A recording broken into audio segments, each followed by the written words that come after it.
Okay guys, welcome back. So now Power BI এর আমরা তো অলরেডি দুটো এলিমেন্ট দেখলাম, একটা হচ্ছে টেবিল আর একটা হচ্ছে charts. Now if you look carefully here, এখানে আমরা আরও অনেক ডিফারেন্ট এলিমেন্টসও দেখতে পাচ্ছি। So to my understanding power বিআইতে mainly categorically there couple of elements যেটা কিনা গ্রুপ বাই হয়। ফার্স্ট অফকোর্স উই আন্ডারস্ট্যান্ড যে টেবিল একটা ধরনের এলিমেন্টস। সেকেন্ড হচ্ছে আমি বলবো charts. Third, very important, is the filter. Now, of course, the most common filter would be a date filter, right? So যখনই আমরা ডেটটাকে নিয়ে আসি, বাই ডিফল্ট সে আমাদেরকে সবগুলো ডেট টেবিল আকারে ডিসপ্লে করছে, জাস্ট লাইক দিস ওয়ান। নাও আমরা যদি এখন এটাকে সিলেক্ট করি অ্যাজ স্লাইসার, তাহলে সে টেবিলটাকে ফিল্টারে কনভার্ট করে ফেলবে। ওকে, নাও জাস্ট একটা কাপল অফ ট্রিক একটা দেখিয়ে দিচ্ছি, সেটা হচ্ছে যে আপনারা যদি কখনো টেবিল ইম্পোর্ট করেন, make sure you are unchecking this checkbox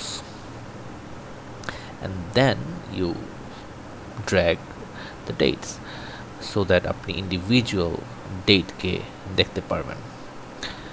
but এটা খুব একটা দেখতে মানে কনভিনিয়েন্ট না, বিকজ এত হাজার হাজার ডেট আপনি ড্র্যাগ করবেন কি না, সিলেক্ট করবেন কীভাবে। সো ইটস বেটার হয় না আমরা যদি এটা ক্যালেন্ডারে কনভার্ট করতে পারি, and exactly we can do that. Simply এই ড্রপ ডাউনটা সিলেক্ট করুন and select the between, and instantly আপনার যেই টেবিল যে ফিল্টারটা আছে সেটা একটা ক্যালেন্ডারের মতো হয়ে গেল, and it's a very good looking calendar. For example আমি যদি 4 জানুয়ারি থেকে লেটস সে আমি ড্রাইভ করতে পারি, no amazing too. So that's number one. আমাদের অন্য ধরনের ফিল্ড দিয়ে আমরা ইয়া করতে পারি। ফর এক্সাম্পল আমি যদি এখন জেন্ডারটাকে নিয়ে আসি, এবং জেন্ডারটাকে যদি এখন আমরা স্লাইসার হিসাবে সিলেক্ট করি, we should still have filters. So আমরা all the performance based on our mail should give us some results. So এ হলো আমাদের তৃতীয় elements, first tables, then charts, and third হচ্ছে the filters. That is another one very important one, যেটা আমার কাছে মনে হয়, and that one is called score card or KPI. So আমি একটু রুম করে নিচ্ছি। সেটা হচ্ছে লেটস সে মাঝে মাঝে management is interested only on the numbers, the bottom line, you know. So let's say the revenue, just the revenue. So আমরা যদি এখানে টেবিল কার্ড আছে সিলেক্ট করি, it gives us only the numbers. So based on our selection the number changes, and এই তো। So এখন এটা কীভাবে সুন্দর করে সাজাবো সেটা তো পুরোপুরি আমাদের আর্টিস্টিক অ্যান্ড ক্রিয়েটিভ ভিটির উপর ডিপেন্ড করছে। সো সেটা আমরা পরে আমরা দেখব। সো এখন আমরা আপাতত let's get rid of this one as chart.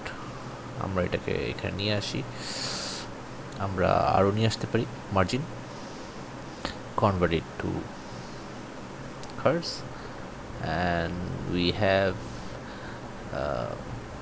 on the fly একটা ড্যাশবোর্ড চলে আসলো। আচ্ছা, এটাকেও যাতে কনভার্ট করে ফেলি, কী বলেন? let's say this one, and it's a pretty good looking chart, I must confess. এটাকে একটু সৌন্দর্য বর্ধন করে নিচ্ছি, জাস্ট এ মিনিট। আমার আবার একটু সৌন্দর্যর প্রতি একটা বাতিক আছে, so ignore my that clumsiness. Control Z.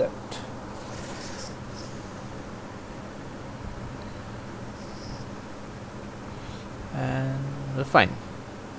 Header হলে ভালো হতো, আমরা হেডার আনতে পারি। ইনফ্যাক্ট জাস্ট আ সেকেন্ড, আমাকে একটু একটা সেকেন্ড দেন, আমরা হেডারটাকে নিয়ে আসবো। And from where do we build the headers? Let's say we can bring the text box. So আমরা টেক্সট বক্সটাকে এখানে প্লেস করতে পারি।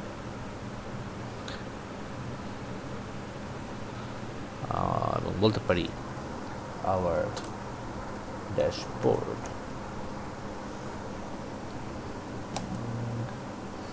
বাই দ্য ওয়ে আমি আমাদের যে সফটওয়্যার এটাতে ইয়ে করছি, স্পেসটাকে পজ হিসেবে ইয়ে করেছি, ডিফাইন করেছি, দ্যাটস ওয়াই আমার space is not working here, but you get the idea. Dashboard and we have it, খারাপ না, না? সো আমরা আরও অনেক এক্সাইটিং জিনিস দেখবো, so stay tune, see on the next video, take care.